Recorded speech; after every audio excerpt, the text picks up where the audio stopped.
You guys ready to start? Let's do it. All right. Good morning, everyone. The meeting is called to order. Mr. Trobman, has anyone signed up for public comment? No, sir. All right. Thank you so much. Good morning, Ms. Miller. Good morning, sir. How are we today? Very well, thank you. It's a pretty nice Tuesday. The weather's beautiful. Maybe a little rain in the forecast this afternoon, but We can always use a little of that. we could use a little rain. That's exactly right. Let's see. We'll start with agenda item 3, but I'm not showing we have any cases to reconsider on agenda item 3. That's correct. No cases. Well, then let's move on to agenda item 4, where we would consider tax liability cases, but we don't have any cases on docket 15. Again, no cases. Yeah. Fair housing cases on agenda item 5? None, sir. No, not today. Let's move to agenda item 6. We have no wage claim cases pulled for additional discussion on docket 15. That's correct. None pulled for additional discussion. You should have received the wage claim short form dissent list. Have you received it, sir? Yep. I move we accept staff recommendations on the remaining wage claim cases on docket 15. I second the motion, except for those cases on which I'm dissenting, as reflected on the wage claim short form dissent list for docket 15. I concur with the chairman's motion, except for the cases on which I'm dissenting as reflected in the wage claim short form dissent list for docket 15. Motion passes with the exceptions noted. Thank you. Thank you. Let's move to agenda item 7, consideration of unemployment insurance cases on docket 15. Please proceed when you are ready.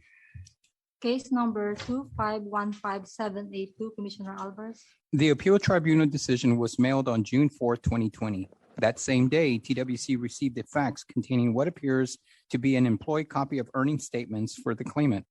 As these documents appear to be the employee copy, it seems most likely that they were submitted by the claimant. The document should qualify as a timely appeal. The claimant's appeal should be deemed timely and the case resubmitted for merits. If my fellow commissioners do not agree to deem the appeal timely based on the current record, this case should be reheard to take timeliness testimony based on the submitted documents. Timely claimant appeal, resubmit for merits. The claimant's appeal to the commission was filed several months late, and he did not allege any exceptions to the timeliness rules. As it remains unclear which party submitted documentation to the commission during the appeal period, it would be inappropriate to assume that such correspondence came from the claimant, since the documentation does not address the issues in the case before us. As such, the claimant's appeal to the commission should be dismissed as late, and the underlying AT decision should remain in full force and effect. Deem the commission appeal timely, resubmit. We will resubmit the case. Case number 2612352, Commissioner Demerson. The AT decision should be reversed and the case remanded. Regarding timeliness, the employer received the wage verification notice on the same date as the response deadline. The employer's representative testified that due to mail delivery delays during the pandemic, he did not have sufficient time to acquire the information needed to respond to the notice. The delayed delivery of the notice deprived the employer of an adequate opportunity to respond in a timely manner. Under these circumstances, the employer's appeal should be deemed timely and the case remanded for merits testimony. We should therefore reverse the AT decision, timely employer appeal, and remand for merits. Ms. Miller, I would agree with Commissioner Demerson. Agreed. Thank you. We have unanimous decision. Case number 2619689, Commissioner Alvarez. The AT decision is not supportable. The claimant was given 2 weeks' notice that the employer intended to lay her off effective May 29, 2020. The claimant was absent from work for 2 days during the 2-week notice period, after which the employer decided to end her employment before May 29, 2020. The AT ruled that the claimant was discharged for her absenteeism. Commission precedents clearly established that when one party gives the other party 2 weeks' notice of a work separation, an early separation during that notice period does not change the nature of the separation. Even if the claimant had decided not to continue working for the 2 weeks after she was notified of her layoff, the nature of the work separation would still be considered a layoff under established TWC rules. That would also be the case here. The claimant's separation should be considered a layoff regardless of what transpired in the 2-week period after she was given notice of a layoff. Reverse the AT, no misconduct, chargeback, no overpayment. The AT decision should be modified. I would agree to qualify the claimant under the MVI provisions of the Act, since her final unapproved absence was due to medical reasons and the claimant was not able to contact the employer to report her absence. Accordingly, we should modify the AT decision. No misconduct, no chargeback, MVI, no overpayment. Reverse the AT, no misconduct, chargeback, no overpayment. Is that- Yes, sir. I have your short form dissent, Commissioner Demerson. Case number 2625176, Commissioner Demerson. Since the claimant testified that he quit because COVID-19 led to a significant decrease in business and therefore a significant decrease in his pay, I would agree to qualify the claimant under the disaster provisions of the Act. We should therefore reverse the AT decision, no voluntary leaving, disaster. The decision is not supportable. The claimant was working on a commission basis. Due to the pandemic, business substantially decreased and the claimant saw a significant decrease in pay. The claimant had good cause connected with the work to quit. Reverse AT, no voluntary leaving. And Ms. Miller, I would agree with Commissioner Demerson's vote.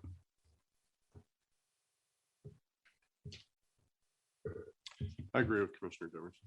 Thank you. We have a unanimous decision. Case number 2631332, Commissioner Demerson. The appeal tribunal decision should be reversed.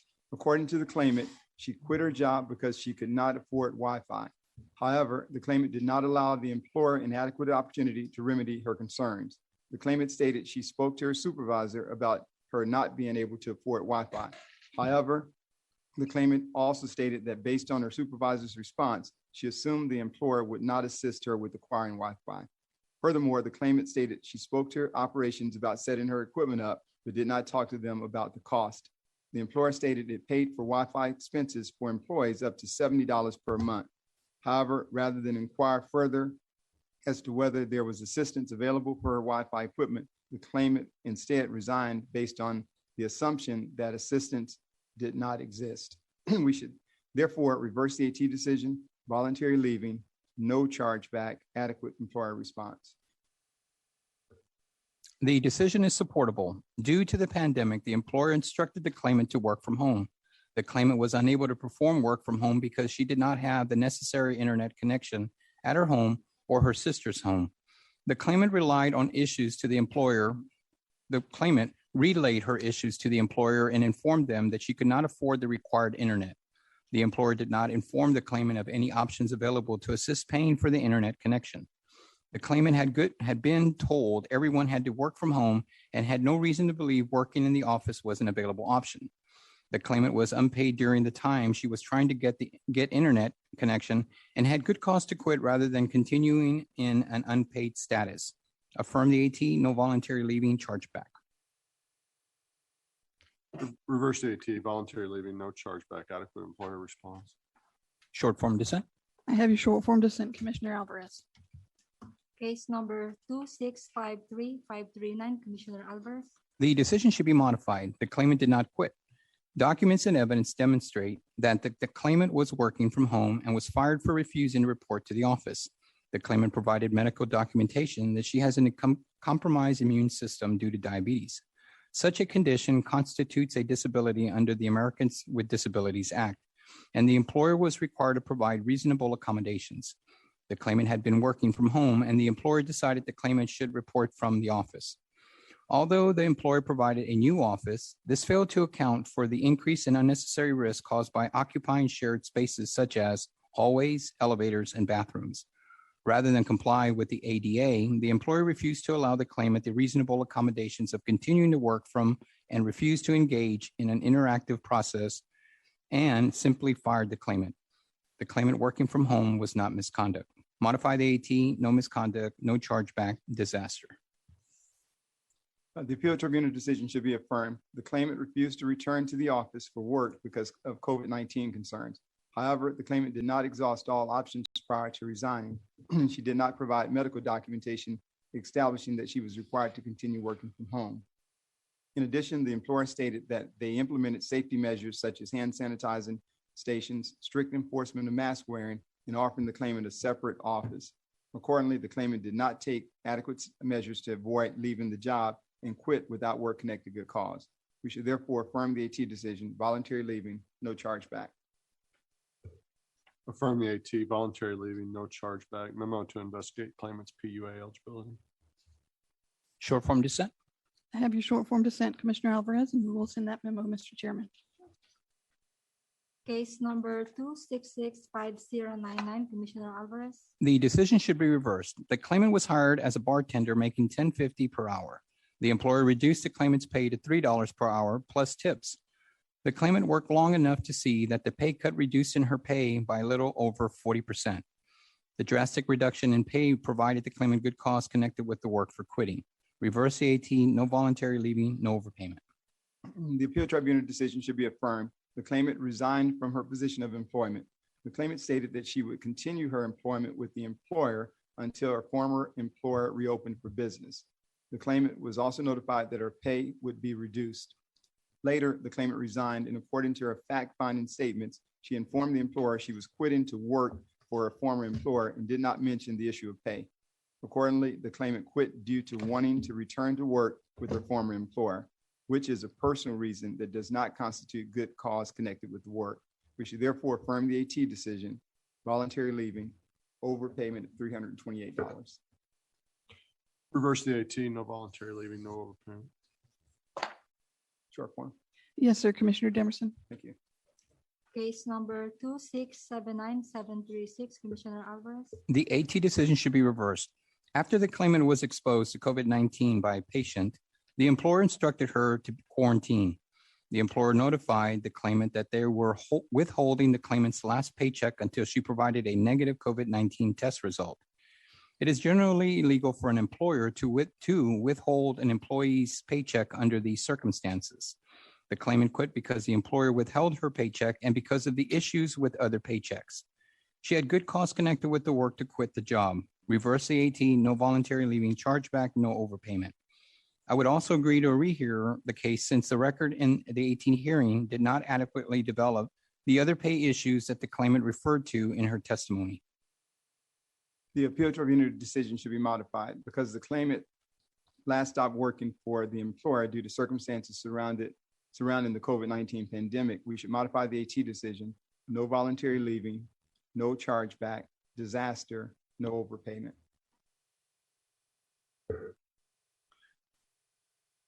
Reverse the AT, no voluntary leaving, chargeback, no overpayment. Short form. Yes, sir, Commissioner Demerson. Case number 2699566, Commissioner Alvarez. The AT decision should be reversed. The employer provided only hearsay testimony to establish that the claimant was offered work. The employer alleges it has documentary evidence of an offer of work, but it failed to provide those documents to the commission. The testimony regarding when the claimant was offered work was not consistent with the date approved by the employer in its initial statements regarding the issue. The claimant has consistently denied that he was offered continued work with the employer. The claimant's sworn denial carries greater weight than the employer's inconsistent hearsay. Reverse, no suitable work refusal qualified. The appeal tribunal decision should be affirmed. The claimant was offered suitable work. He was to resume the same position at the same rate of pay. However, the claimant declined coming back to work due to needing to travel out of town for personal reasons. As such, the claimant did not have good cause to refuse the employer's offer of suitable work. We should therefore affirm the AT decision, suitable work disqualification. Affirm the AT, suitable work disqualification. Short form and memo regarding PUA. Commissioner Alvarez, I have your short form dissent and we will send the memo. Case number 2707172, Commissioner Alvarez. The AT should be modified. Decision should be modified. The claimant has been diagnosed with a mental illness for which he takes medication. After going off his medication, his behavior became erratic and disruptive at work. The employer notified the claimant that he could not continue working until his behavior was stabilized on medication. The claimant's work separation was clearly caused by a medically verified illness and should not be disqualifying. Modify the AT, no misconduct, no chargeback due to MBI. The appeal tribunal decision should be affirmed. The employer had received reports that the claimant was being aggressive, refused to follow instructions, and was acting like he was intoxicated. The employer also stated that the claimant told the employer he wasn't taking his medications. Given the totality of the circumstances, the claimant's behavior constituted work-connected misconduct. We should therefore affirm the AT decision, misconduct, no chargeback. Affirm the AT, misconduct, no chargeback. Short form dissent. I have your short form dissent, Commissioner Alvarez. Case number 2708512, Commissioner Alvarez. The decision should be reversed. The claimant filed a timely appeal. With regard to the job separation, the claimant was absent due to an injury. The claimant obtained a release to return to work, but the employer wanted a release that described the medications that the claimant was using. The claimant requested a second release, but the doctor refused to provide details such as medications. The record contains multiple doctors' releases that corroborated the claimant's sworn testimony that he attempted to obtain a second release from the information requested. The doctor's refusal to detail the medication that the claimant was taking is not the claimant's misconduct. Reverse CAT, timely claimant appeal, no misconduct, MBI, no overpayment. We should grant a rehearing in this case. I do not dispute the timeliness finding. However, I have doubts about the continued claim dated April 25th, 2020, which is the subject of this appeal. The current record does not clearly establish if the claimant returned to work and performed services for pay after the date of the initial claim. In fact, TWC wage records indicate that the employer did not report wages for the claimant for the second quarter of 2020. In addition, claim certification records do not contain any earnings or wages reported by the claimant in April of 2020. At this time, we do not have enough information to conclude that a second job separation occurred in April of last year. We should rehear this case to further develop the record on the issue of whether the claimant returned to work and experienced a job separation after his return.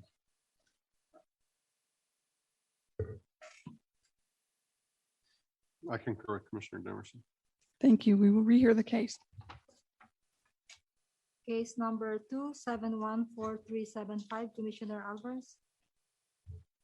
The decision should be reversed. The claimant provided ample medical documentation demonstrating that she was injured in a car accident and in need of frequent breaks. The employer has not provided any evidence of the claimant's log-offs or demonstrated that those breaks exceeded what was excused by her medical documentation. The claimant's absences due to illness were not misconduct and connected with the work. Modified AT, no misconduct, no chargeback, MBI.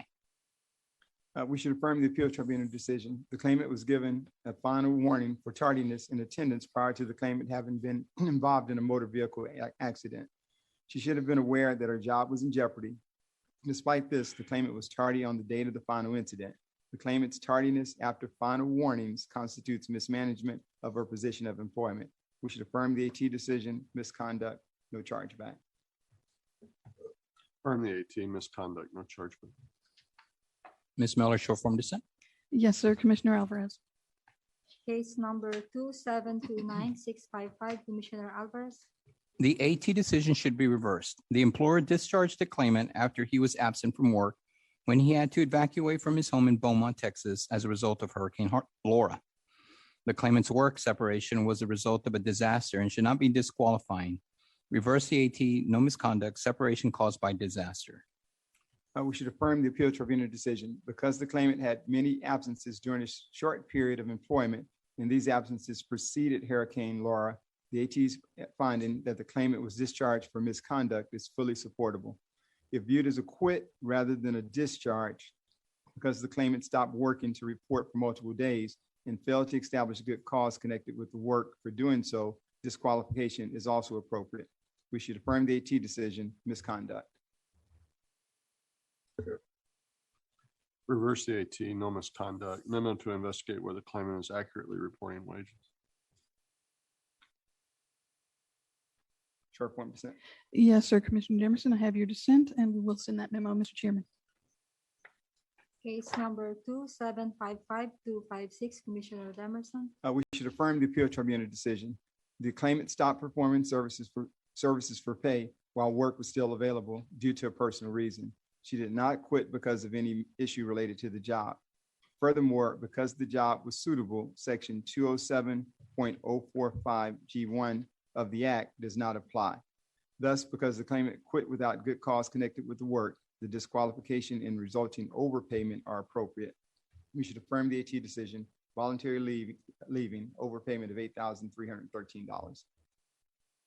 The decision is not supportable. The claimant was receiving benefits at the time she began working for this employer. Although the employment appears to be similar to previous work and the hourly rate is above her maximum wage demand, The job was not suitable. The job being performed by the claimant was only part-time and was not a permanent position. The claimant had only been offered to work 2 weeks and completed those 2 weeks. As provided by the employer in a statement to TWC, there had been discussions of her position possibly becoming permanent, but there is no indication a permanent job offer had been made, and in fact, the employer did not consider the claimant an employee. The part-time, non-permanent trial position did not represent suitable work for the claimant when she quit. The claimant's reason for quitting are not a factor to consider under Section 207.045G1 of the Act. The claimant was receiving benefits at the time the work began. It was not suitable, and she had been employed for less than 4 weeks. Reverse the AT, no voluntary leaving, no overpayment. Affirm the AT, voluntary leaving, overpayment. Short form dissent. Yes, sir. Commissioner Alvarez. Case number 2755481, Commissioner Demerson. We should reverse the appeal tribunal decision. The claimant quit her job while work was still available for a personal reason. While the claimant's medical condition is an exception to disqualification under the Act, it does not change the fact that the claimant quit for a personal reason and not for good cause connected with the work. Under Section 205.0125, a reimbursing employer is not liable for benefits if the claimant's separation from work resulted from the claimant voluntarily leaving work without good cause connected with the individual's work.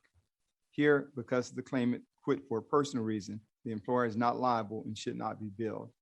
Accordingly, we should reverse the AT decision, reimburse an employer not billed. I agree that a memo should be sent to investigate the claimant's ability to work. The decision is supportable. The claimant separated from the employer due to medical issues at the direction of her doctor. Reimbursement protection is not available to reimbursing employers under the Texas Unemployment Compensation Act when a separation from employment occurs due to medically verified illness. Affirm the AT, bill reimbursing employer. Affirm the AT, bill reimbursing employer, memo to investigate claimant's ability to work. Short form dissent. Yes, sir. Commissioner Demerson. And that was the last UI case pulled for additional discussion on docket 15. You should have received the UI short form dissent list for docket 15. I'll move we accept staff recommendations on the remaining UI cases on docket 15.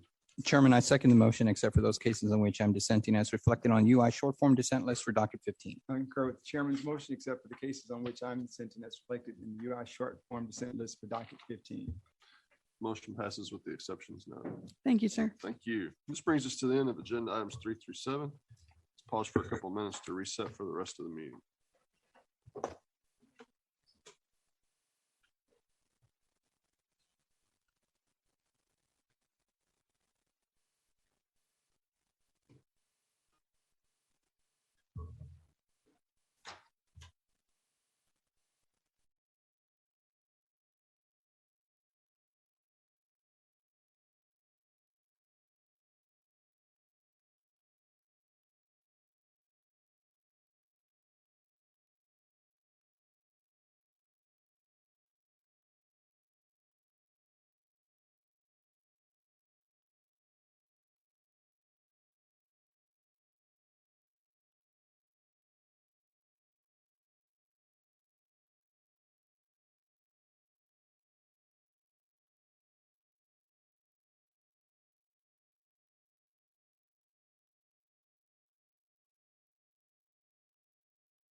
Agenda item 8, staff doesn't have anything under agenda item 8. Agenda item 9 is discussion consideration possible action regarding guidance on resource utilization implementation of services and strategies to target disaster relief efforts and public health emergencies, including those funded with the Department of Labor's Disaster Dislocated Worker Grant. Good morning, Chair Daniel, Commissioners, and Mr. Cerna. For the record, Jen Troke, Workforce Development Division. On March 5th, 2021, the Texas Workforce Commission applied for a disaster dislocated worker. Jen, hold on a second. Yes, sir. Hold on just a second, because you're coming in across garbled. This time it's you and not the commissioners that have. Oh, no. So we, while you're driving. Do you want me to try again? A little bit better. Yeah, try it again. On March 5th, 2021, the Texas Workforce Commission applied for a disaster dislocated worker grant to expedite disaster relief services as a result of the severe winter storms that occurred during February 2021. On April 1st, 2021, the Department of Labor conditionally awarded $3,120,612 in grant funds to address the identified need. These disaster grants are supplemental resources that provide flexibility in responding and recovering from disasters and provide disaster relief cleanup and recovery and humanitarian assistance employment, as well as career and training services, support services, all to minimize the employment and economic impact of declared disasters. Staff seeks approval from the Commission on the use of $3,120,612 to serve a minimum of 254 Texans through disaster dislocated worker grants with 9 boards.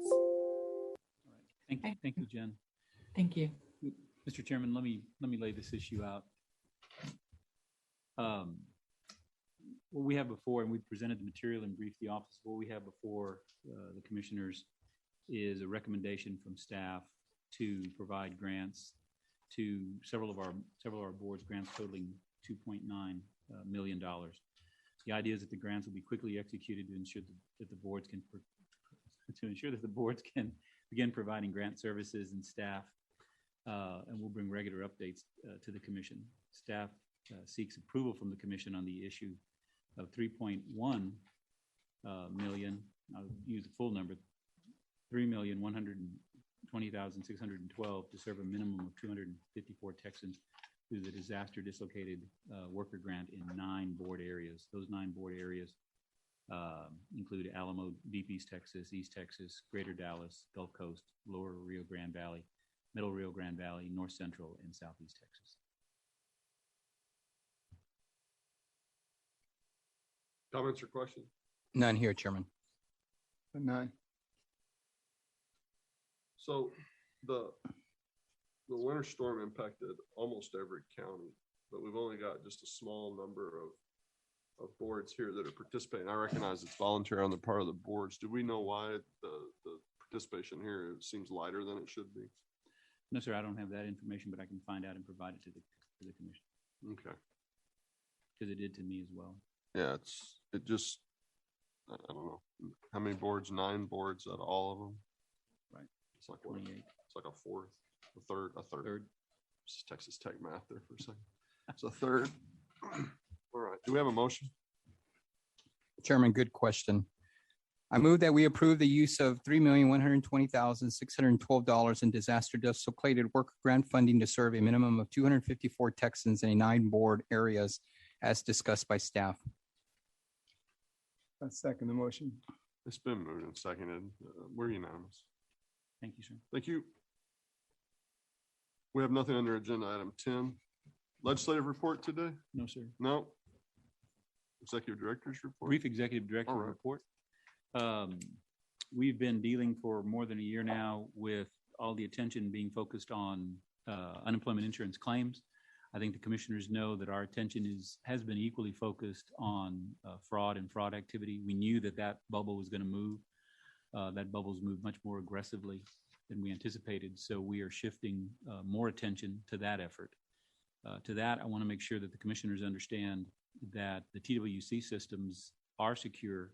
There have been no data breaches of the TWC systems that have allowed our customers' data, both employer or individuals' data, from getting out. The data that's being used is coming from other sources. the data that's being used is coming from other sources. We don't have control of that piece of it. As a matter of fact, there was a story that I read yesterday where one of the hackers' accounts has now been hacked, and that hacker's stolen data is available on the dark web for sale or use. So it's getting pretty serious. We are putting all the resources we can to address that, but we do anticipate, and I do want to give the commissioners a heads up, as I believe it's my responsibility. We do anticipate seeing the activity and the volumes continue to increase.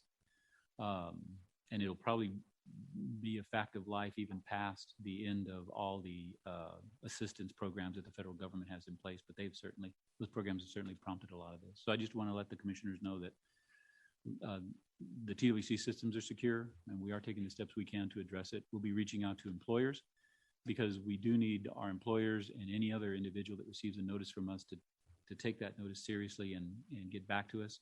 And we're looking for improved ways to provide access to those individuals trying to reach us right now.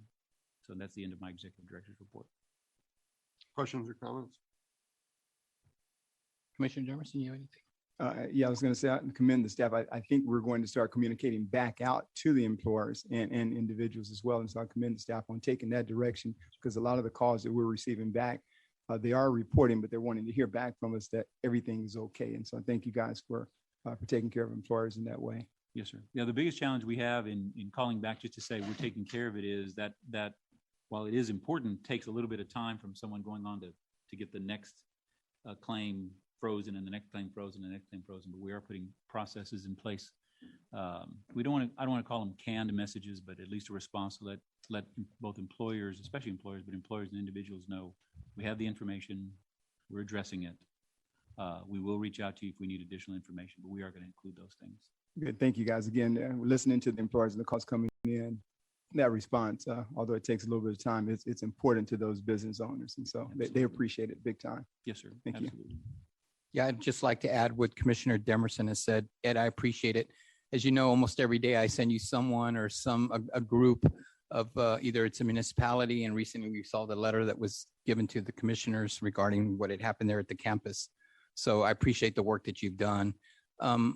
Just a couple of ideas, or just maybe if you could, plus I love the fact that you're coming into the offices regularly to share this information. Do you have something that we could consistently be telling folks? I know you've told me, and I mean, I'm just saying for maybe staff, if they are approached by someone saying, hey, what are you doing about this fraud stuff? That way we're all on the same page. I know what you've instructed us to say, and so we appreciate that. And we've informed staff about that as well. You know, I don't know if we have the ability to do this, but it was just kind of an idea. Would there be an opportunity for us to meet with the Social Security folks and talk to them about maybe putting together an identifier? So kind of like a credit card. When they ask for your credit card information, they always ask for the 3 numbers in the back, right? So is there a way for us to maybe reach out to the Social Security Department and use that as an identifier? We'll reach out to, we have worked with Department of Treasury, Department of Justice, of course, Department of Labor. We'll reach out to them as well with some of these other ideas. You've mentioned that to me, and I thought it was a pretty unique thing if you have your Social Security card. If you're like me, though, my Social Security card's locked up in a safe deposit box, and I don't know the 3 numbers on the back. But I think we are going to be taking steps to not only for the validation or the verification of identity, but other steps to sort of head those things off in advance. I appreciate it, Ed. I mean, just the fact that we're able to tell folks that call us that it wasn't our agency that got breached. We're not putting blame on anyone, though. And I think lots of times they just want to be heard. So I wanted to take this opportunity to commend you. And again, giving us the opportunity to share with the folks consistently and maybe, collectively, what our messaging is. And I know that Tom and his team are doing a really good job of putting that information out there to beat folks to the punch. So appreciate that. Yes, sir. Thank you. Thank you, Ed. No other comments, Chairman. I don't think we can communicate this enough. We've been talking about this for a couple of weeks, and it's people's initial reaction is that somehow our systems have been breached. That has not been the case so far. This is information that's been gathered from somewhere other than TWC, and some criminal element is associating names and Social Security numbers and addresses and place of work data that they've gathered from some third party probably not in a place the rest of us look on the internet. So um, as unfortunate as it is for claimants, the measures we continue to put in place, and we continue to change those in terms of identity verification, we just have to continue to double down on those efforts. It is going to add steps to the process. It is going to make it slower to get benefits, but unfortunately, when I look at the numbers, the share of fraudulent claims is about to eclipse actual real claims for real Texans on a daily basis. And so we have got to protect the integrity of the fund, which you are doing. And by raising this to our attention, you call to light something that I've seen over time, which is employers, if we could just ask them to be vigilant about reporting those, and many are. I appreciate the links to which many of employers are reporting. We got a notice on this person. This person is at work because, well, this person owns the company and they've been at work every day. And so employers find those lines of communications, and we'll create new ones, I think, to be able to do that. Thank you for raising the issue. This has been an issue for some time. I wish we could talk about it more in depth, but the situation changes daily on the ground. And I know that you're taking many measures. Appreciate you keeping us apprised of the situation. We'll just keep pressing forward on it. Thank you, sir, all of y'all. And that's all I have to report. All right. Anything else to come before the commission? Chairman, I appreciate your comments. I think that makes a lot of sense. And I think we owe it to the folks. I appreciate the fact that Ed reported this today at our commission meeting, so that there's certainly total transparency in what takes place. So again, thank you, Ed, for the briefing on that. Nothing here. Anything else? Nothing, Chairman. I had an interesting conversation yesterday, gentlemen, with a man named Justin Sherburne. He is the artistic director for Montopolis Music. He also has a company called Rocket Cinema, which is a pop-up drive-in movie theater. I bring this to your attention because last April, May, somewhere during the summertime time period, like a lot of musicians in this state, he found himself needing unemployment. Needless to say, he was on hold for some greater period of time than he or I would have liked. He experienced all of our on hold music, and he, as an artistic director for a music company, he began to realize that our on hold music wasn't necessarily what he'd like to hear if he was on hold. So he took our own on hold music and combined that with some musicians here in town, has now come out with an album called TWC On Hold Music. And we had a great conversation yesterday. His sense of humor is unbelievable. I thought I didn't have a sense of humor about this until I talked to him, and I find that I do. He was actually so gracious as to let us know that if we wanted to use his album, that he would license us to use his album here for our on hold music if we wanted to replace our on hold music with his. And if there's no objection, I'll ask Mr. Cerna and Mr. Trobman to look into what We'll that might certainly do be that. involved legally. The music's good. I think it's a cellist from the Austin Symphony and some other folks. It's all instrumental music. There's no words, so there's no concerns there. Actually, they turned our standard government issue on hold music into something, frankly, quite artistic. Not only that, he had some great things to say about our TWC folks. He did, in fact, get his benefits. He was on those for a short period of time. During the pandemic, he stood up this other company called Rocket Cinema, which is a pop-up drive-in movie theater, and is now an employer. He's now employing other people to work for this new business. And so he had a new venture that he was able to create from the pandemic, as a result of the pandemic, and used his time on unemployment benefits to dream up, come up, and implement this new business. Justin Sherburne, great conversation, consummate gentleman, a lot of fun to talk to. And if Mr. Cerna and Mr. Trobman will investigate perhaps some new on hold music, I think I may have found a good source for that. If we can, we will. Ingenuity of Texans. I love it. So. Good. All right. Is there nothing else? If not, do we have a motion to adjourn? Chairman, I move that we adjourn. Chairman, I'm going to second the motion. And I did want to mention I was in Killeen, Texas last week at a tip grant ceremony with the guys from Ford, and they're hiring veterans, technicians of tomorrow. And these guys are being trained to go into some solid jobs, automotive technician type of positions. And Ford was the employer leveraging those tip funds at that point. So with that, I'll second the motion, but very well, event. Commissioner, did you drive up there in a Ford? I I will not put that on the record. I was in a rental vehicle. So there we go. But I second the motion. Did your rental vehicle have a Texas license plate on it? You know, unfortunately, it did not. I give them trouble every time I get into a rental vehicle. What state, do you recall what state it was? It was the state of Tennessee. So it Tennessee. started with a T, but it was So- Tennessee. Yeah, So someone moved from Tennessee here. to Texas. That's All right. right, got That's it. right. They were coming here. So, Got it. Yeah. That and U-Haul truck rentals are two real good measures of what's Oh, going yeah. on They were in coming the to economy Texas. out there. With that said, there is a motion and a second to adjourn, and as a consequence, we're adjourned. Thank you.